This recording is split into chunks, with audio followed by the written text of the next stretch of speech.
आप सभी का बहुत बहुत नमस्कार करते हैं। न्यूज 21 में आप सबके साथ मैं हूं ऋतिका पांडे। हमारा उत्तराखंड हमारा स्पेशल बुलेटिन देख रहे हैं। हर खबरों की शुरुआत रुड़की की खबरों से कर रहे हैं, जहां लिबर्ट डेही गांव में वर्षों से क्षतिग्रस्त गंग नहर पुल ग्रामीणों के लिए मुसीबत बनता गया है। जहां पुल जर्जर होने से रोजाना लंबा जाम रहता है, जिससे लोग घंटों तक फंसे रहते हैं और मामूली कहासुनी बड़े झगड़े में बदलने का खतरा होती रहती है। ग्रामीणों का कहना है, शिकायतों के बावजूद जिम्मेदार विभाग कोई ठोस कदम नहीं उठा रहा। करीब एक साल पहले पुष्कर सिंह धामी और करतार सिंह भराना ने पुल निर्माण का आश्वासन दिया था, लेकिन स्थिति जस की तस है। लोग जल्द समाधान होने न होने पर आंदोलन चेतावनी की बात कर रहे हैं। हरिद्वार से हमारे संवाददाता तनवीर अली की स्पेशल रिपोर्ट देख रहे हैं। हमारे गांव का ये पुराना हो चुका, कमजोर हो चुका, तो ये बंद कर रखा है सरकार ने ना, आने जाने के लिए बड़े वाहनों के लिए, छोटे वाहनों के लिए खोल रखा है। अब इतनी परेशानी हो रही है कि डेली के डेली दो दो तीन तीन घंटे जाम रहा है। एक आदमी को इधर से उधर जाने के लिए दो दो घंटे जाम में खड़ा रहना पड़ रहा है। सरकार इस तरफ कोई ध्यान नहीं दे रही। सरकार को बार बार लोग ज्ञापन दे रहे हैं, प्रस्ताव। एक बार मुख्यमंत्री ने भी आके घोषणा करी थी, कोई घोषणा का कोई असर दिखाई नहीं दिया। अडानी जी ने भी घोषणा करी थी, कोई असर दिखाई नहीं दे रहा। कि हाँ, आप देखिए एक बार चारों तरफ कितने भयंकर जाम की स्थिति है। किसान है, बच्चे हैं, छोटे बड़े लोग हैं, बुजुर्ग हैं, सब ऐसे ही खड़े जाम में दो घंटे से। कोई ध्यान नहीं है इस तरफ सरकार का। और ये पुल की समस्या ढेर ज्यादा है, रोज की रोज जाम लगता है। प्रधान ने भी यहाँ वो करा था कि पुल बनवाएंगे, और वो पुल नहीं बना।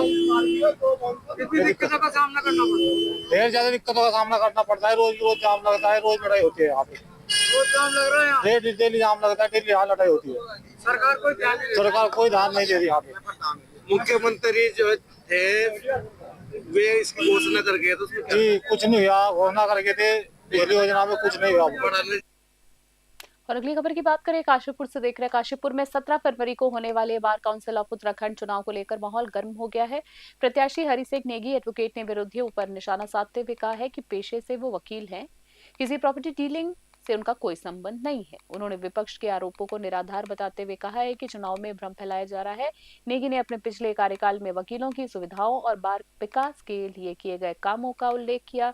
उन्होंने अधिवक्ताओं से अपील की है कि वे आरोपों नहीं बल्कि काम और अनुभव के आधार पर मतदान करें। काशी से सलीम रजा की स्पेशल रिपोर्ट। सम्मानित अधिवक्ता भाइयों और बहनों, जैसा कि आपको ज्ञात ही है कि बार काउंसिल ऑफ उत्तराखंड का चुनाव दिनांक 17 फरवरी को होना निश्चित हुआ है। इस चुनाव में जो अन्य प्रत्याशी हैं, उनमें से एक प्रत्याशी ने मेरे कार्यकाल और काम के बारे में काफ़ी टिप्पणियां की हैं। मैं वैसे उनको जवाब देना नहीं चाहता हूं, फिर भी आप इस संबंध में अगर कोई सवाल मुझसे पूछना चाहते हैं तो पूछ सकते हैं। सर, मेरा सवाल यह है कि आपने अपने सदस्य के कार्यकाल में अधिवक्ता हितों के लिए क्या क्या कार्य किए हैं? देखिए, जब से 2009 से मैं इस काउंसिल में हूँ। 9 में आने के बाद 2010 में एक्सीडेंटल डेथ क्लेम के नाम से एक पॉलिसी लाई गई, जिसमें 50,000 रुपए तक इलाज के लिए मिलता है और डेथ। मुख्यमंत्री के निर्देश पर हरिद्वार वासियों की समस्याओं के तत्पर समाधान के उद्देश्य से जिला प्रशासन ने जन सुनवाई कार्यक्रम आयोजित किया है। जिला कार्यालय की अगर हम बात करें, सभागार में जिलाधिकारी मयूर दीक्षित की अध्यक्षता में कार्यक्रम संपन्न हुआ है, जिसमें बड़ी संख्या में फरियादी पहुंचे हैं। कार्यक्रम के दौरान पेयजल अतिक्रमण, राशन कार्ड समेत विभिन्न विभागों से जुड़ी करीबन 51 शिकायतें दर्ज की गई हैं। जिलाधिकारी ने बताया कि सभी शिकायतकर्ताओं से सीधे संवाद किया गया है और संबंधित विभागीय अधिकारी मौके पर मौजूद रहे हैं। कई मामलों को मौके पर ही निस्तारण उसका किया गया है, जबकि जिन मामलों में निरीक्षण की आवश्यकता थी वहां तत्काल टीम भेज दी गई है। प्रशासन ने शीघ्र समाधान का भी भरोसा दिलाया है। हरिद्वार से हमारे संवाददाता तनवीर अली की स्पेशल रिपोर्ट देख रहे थे आप। सोमवार को कलेक्ट्रेट में सभी डिपार्टमेंट के ऑफिसर्स के उपस्थिति में जन सुनवाई की जाती है और आज भी अभी तक 51 शिकायतें दर्ज की गई हैं और ये शिकायतकर्ता अभी आगे भी आएंगे। अब करीबन हम लोग पिछले कुछ महीनों से जो ये जन सुनवाई सोमवार ही कर रहे हैं, इससे निश्चित तौर पे जो समस्याएं हैं उनको निश्चित अवधि में सॉल्व करने का एक प्रयास किया जा रहा है। साथ ही चूँकि अधिकारी मौके पर ही रहते हैं तो वो भी अधिकारियों से संपर्क शिकायतकर्ता के हो जाते हैं और मौके पर आज जैसे कई शिकायतों में हमने अधिकारियों को आज ही भेजा है ताकि वो लोगों की समस्याएं जैसे अतिक्रमण की है, जल निकासी की है, कहीं पानी बिजली की समस्या है, तो उसका आज ही निराकरण भी किया जा रहा है। सोमवार को कलेक्ट्रेट में सभी डिपार्टमेंट के और अगली खबरों की बात करें तो लक्सर से देख रहे हैं आप, जहां लक्सर के मोहम्मदपुर बुजुर्ग गांव में आज एक हरिद्वार सांसद त्रिवेंद्र सिंह रावत वार्षिक उत्सव कार्यक्रम में पहुंचे हैं। जी आपको बता दें, उन्होंने छात्र छात्राओं को नई शिक्षा नीति और बीजेपी सरकार की जन कल्याणकारी योजनाओं की जानकारियां दी है। सांसद ने बच्चों को बदलते युग और अल्पा जनरेशन के लिए तैयार रहने का संदेश दिया है। कांग्रेस के लोको भवन घेराव पर सवाल के जवाब में उन्होंने कहा है कि नीति आयोग ने उत्तराखंड को 3 वर्षों में भारत के सबसे शांतिप्रिय राज्यों में सम्मानित किया है। कार्यक्रम में छात्र छात्राओं की प्रस्तुति और क्षेत्रीय नेताओं की मौजूदगी रही। बक्सर से नौनी चौधरी की स्पेशल रिपोर्ट देख रहे हैं। कुछ मसले हुए हैं जो निश्चित रूप से चिंता का विषय है। कुछ घटनाएं घटित हुई हैं, उनको मुझे स्वीकार करने में कोई दिक्कत नहीं है, क्योंकि उत्तराखंड ये शांत प्रदेशों में माना जाता है। और मुझे याद है कि 3 साल भारत के जो सबसे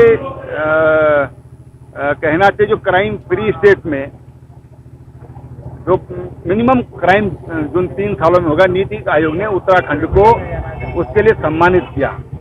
नीति आयोग के दस्तावेज बताते हैं। तो इस तरह की घटनाएं निश्चित रूप से उज्ज्वलित करने वाली हैं और इन पर अंकुश लगाने की जरूरत है, इन पर मूल में पहुंचने की जरूरत है। ये घटनाएं क्यों। अगली खबर की बात करें। सोशल मीडिया पर वायरल हुई धमकी के बाद नैनीताल जिला न्यायालय और आसपास के कोर्ट परिसर में हड़कंप मच गया है। एसपी जगदीश चंद्रा ने बताया है कि एक मेल में धमकी दी गई थी कि कोर्ट को आरडीएक्स बम से उड़ा दिया जाएगा। कोर्ट और वकीलों के चैंबर्स खाली करवाए गए। सभी न्यायाधीश, अधिवक्ता और कर्मचारी बाहर निकल गए। पुलिस ने पूरे परिसर और आसपास के क्षेत्रों में सघन जांच और ड्रोन निगरानी शुरू कर दी और जनता से अफवाहों पर ध्यान न देने की अपील भी की गई है। नैनीताल से ललित जोशी की विशेष रिपोर्ट देख रहे हैं। जिला और सत्र न्यायालय महोदय के ऑफिशियल ईमेल आईडी पे एक धमकी भरा ईमेल प्राप्त हुआ है। इस ईमेल में तमिलनाडु में ईवीएस जो रिजर्वेशन सिस्टम है उसको हटाने की बात कही गई है और ये कहा गया कि अगर ये नहीं हटाया गया तो कोर्ट परिसर में आईडी लगा के बम विस्फोट किया जाएगा और नुकसान पहुंचाया जाएगा। ये सूचना न्यायालय के द्वारा, माननीय न्यायालय के द्वारा पुलिस को मिली है, नैनीताल पुलिस को। इस पर त्वरित कार्रवाई करते हुए पुलिस फोर्स को अलर्ट किया गया है। नैनीताल, मल्लीताल, तलीताल के पुलिस लाइन से लिए गए हैं और bomb disposal squad, dog squad की सघन चेकिंग अभियान यहाँ पे शुरू किया गया है। अभी सभी पूरे कोर्ट परिसर में जो कोर्ट्स हैं, चैम्बर्स हैं, अधिवक्ताओं के जो चैम्बर्स हैं, पार्किंग्स हैं, इन सभी जगह पे बहुत सघनता से चेकिंग अभियान चलाया जा रहा है। खास बुलेटिन में इतना ही। बने रहे न्यूज़ 21 फिलहाल के लिए नमस्कार, जय हिंद, जय भारत।